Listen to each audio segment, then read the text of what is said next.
Team ಇಂಡಿಯಾದ star batsman Virat Kohli ಸೋಮವಾರ ಅಂತಾರಾಷ್ಟ್ರೀಯ ಕ್ರಿಕೆಟ್ಗೆ ಪದಾರ್ಪಣೆ ಮಾಡಿ 17 ವರ್ಷಗಳು ಪೂರ್ಣಗೊಂಡಿವೆ. ಆಗಸ್ಟ್ 18, 2008ರಂದು ಚೊಚ್ಚಲ ಅಂತಾರಾಷ್ಟ್ರೀಯ ಕ್ರಿಕೆಟ್ಗೆ ಪಂದ್ಯವನ್ನ ಆಡಿದ್ದ ಕಿಂಗ್ ಕೊಹ್ಲಿ ಇಂದು ವಿಶ್ವದ ಶ್ರೇಷ್ಠ ಬ್ಯಾಟರ್ಗಳಲ್ಲಿ ಒಬ್ಬರಾಗಿದ್ದಾರೆ. ಈ ಸ್ಪೆಷಲ್ ಡೇ ಎಂದೇ ವಿರಾಟ್ ಫ್ಯಾನ್ಸ್ಗೆ ಗುಡ್ ನ್ಯೂಸ್ ನೀಡಿದ್ದಾರೆ.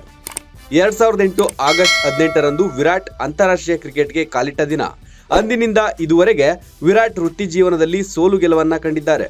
ಬ್ಯಾಟಿಂಗ್ನಲ್ಲಿ ವೈಫಲ್ಯದ ದಿನಗಳನ್ನ ಕಂಡಿದ್ದಿದೆ, ಟೀಕೆ ಎದುರಿಸಿದ್ದಿದೆ, ಅಪಮಾನಕ್ಕೆ ಗುರಿಯಾಗಿದ್ದಿದೆ. ಇದೆಲ್ಲದರ ನಡುವೆ ಕ್ರಿಕೆಟ್ ಲೋಕದ ಕಿಂಗ್ ಆಗಿ ಮೆರೆಯುತ್ತಿರುವ ವಿರಾಟ್ ಶೀಘ್ರವೇ ಏಕದಿನ ಕ್ರಿಕೆಟ್ನಿಂದ ದೂರವಾಗ್ತಾರೆ ಎಂಬ ಮಾತುಗಳು ಕೇಳಿ ಬರ್ತಿವೆ. ಅಷ್ಟೇ ಅಲ್ಲ, ಬಿಸಿಸಿಐ ಕೊಹ್ಲಿಯನ್ನ ಸೈಡ್ ಲೈನ್ ಮಾಡ್ತಿದೆ ಎಂಬ ಟಾಕ್ಗಳು ನಡೆಯುತ್ತಿವೆ. ಇದೆಲ್ಲದರ ನಡುವೆ ವಿರಾಟ್ ಅಭಿಮಾನಿಗಳಿಗೆ ಗುಡ್ ನ್ಯೂಸ್ ಕೊಟ್ಟಿದ್ದಾರೆ.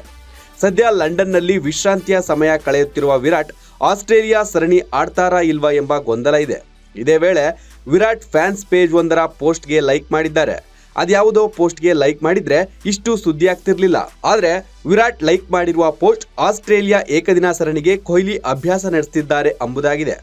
ಈ ಲೈಕ್ ಮೂಲಕ ವಿರಾಟ್ ಆಸ್ಟ್ರೇಲಿಯಾ ಸರಣಿಯನ್ನಾಡುವ ಹಿಂಟ್ ನೀಡಿದ್ರು ಅನ್ನೋದು ಫ್ಯಾನ್ಸ್ ಮಾತಾಗಿದೆ. ಈಗಾಗಲೇ T20 ಟೆಸ್ಟ್ ಕ್ರಿಕೆಟ್ಗೆ ನಿವೃತ್ತಿ ಘೋಷಿಸಿರುವ 36 ವರ್ಷದ ಕೊಹ್ಲಿ 2027ರ ವೇಳೆಗೆ 38 ವರ್ಷ ವಯಸ್ಸಾಗಿರುತ್ತೆ. 40ರ ಆಸುಪಾಸಿನಲ್ಲಿರುವ ಆಟಗಾರರಿಗೆ ಕೋಕ್ ನೀಡುವ ಉದ್ದೇಶ ಹೊಂದಿರುವ ಬಿಸಿಸಿಐ ಸೈಡ್ ಲೈನ್ ಮಾಡುವ ಕೆಲಸ ಮಾಡ್ತಿದೆ.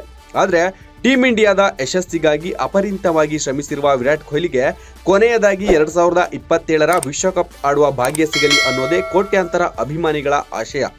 Bureau report, boss TV Kannada. Latest ಹಾಗೂ ಇಂಟ್ರೆಸ್ಟಿಂಗ್ ಸುದ್ದಿಗಳಿಗಾಗಿ ಬಾಸ್ ಟಿವಿ ಕನ್ನಡ ಚಾನೆಲ್ನ ಸಬ್ಸ್ಕ್ರೈಬ್ ಮಾಡಿ. ಹಾಗೆಯೇ ಬೆಲ್ ಐಕಾನ್ ಪ್ರೆಸ್ ಮಾಡಿ.